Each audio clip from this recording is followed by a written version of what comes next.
Mi nombre es Yulma González Vázquez, estudiante de la licenciatura de Psicología Organizacional de la Universidad del Sur. En este momento voy a tratar de dos temas importantes acerca de la amnesia disociativa y el trastorno del espectro de la esquizofrenia y otros trastornos psicóticos. En la amnesia disociativa podemos mencionar que el paciente no puede recordar información importante que suele ser de naturaleza personal. Esta amnesia tiende a relacionarse con el estrés. El trastorno de identidad disociativo, una o más identidades toman de manera intermitente el control del comportamiento del enfermo. Existen dos requisitos principales para diagnosticar la amnesia disociativa. El paciente olvidó algo importante y dos, se han descartado otros trastornos, por supuesto las características centrales de la incapacidad para recordar eventos relevantes. Por ejemplo, localizado o circunscrito, el paciente no recuerda ninguno de los eventos que se verificaron en un marco temporal específico. Con frecuencia, al ocurrir alguna desgracia como una batalla en tiempos de guerra o un desastre por un fenómeno natural. Selectivo, se olvidan ciertas fracciones de un periodo, como el nacimiento de un bebé. Esta variedad es menos frecuente. Generalizado, se olvidaron todas las experiencias de la vida del individuo. Continuo, el paciente olvida todos los eventos desde un momento determinado hasta el presente. Esto es en la actualidad un extremo extraño. Sistematizado, el paciente olvidó ciertos tipos de información como la relativa a su familia o el trabajo. La amnesia disociativa aún no se ha sometido a estudios suficientes, de manera que se sabe muy poco acerca de los patrones demográficos, su distribución en familias y cuestiones similares con inicio durante los primeros años de la edad adulta, se refiere la más de las veces en mujeres jóvenes.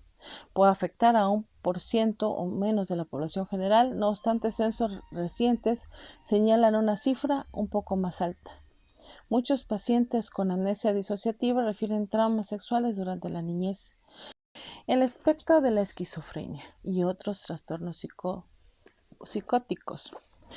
Al menos durante 6 meses, estos pacientes han presentado 2 o más de estos 5 tipos de síntomas psicóticos: ideas delirantes, lenguaje desorganizado, alucinaciones, síntomas negativos y catatonia u otros comportamientos anormales.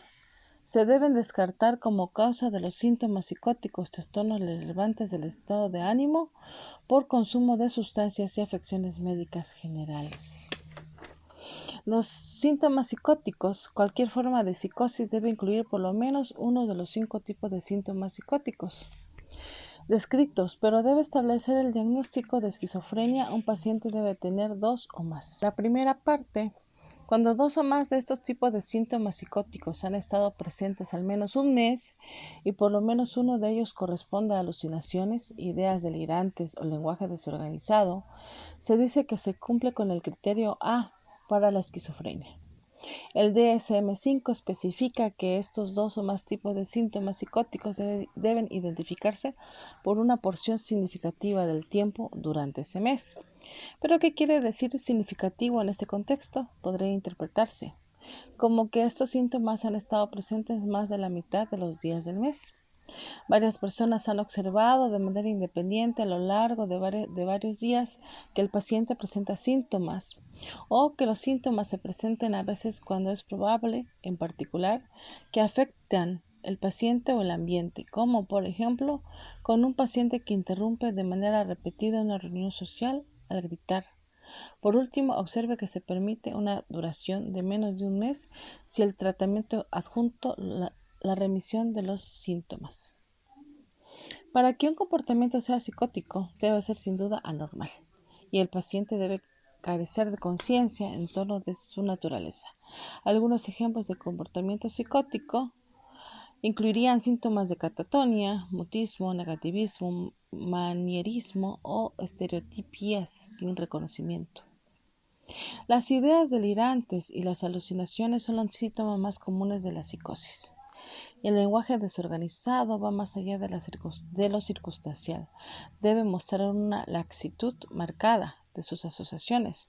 Un ejemplo, él me dice algo una mañana y a la siguiente otra distinta, como tener medio pan es mejor que toda la enchilada, o situaciones parecidas.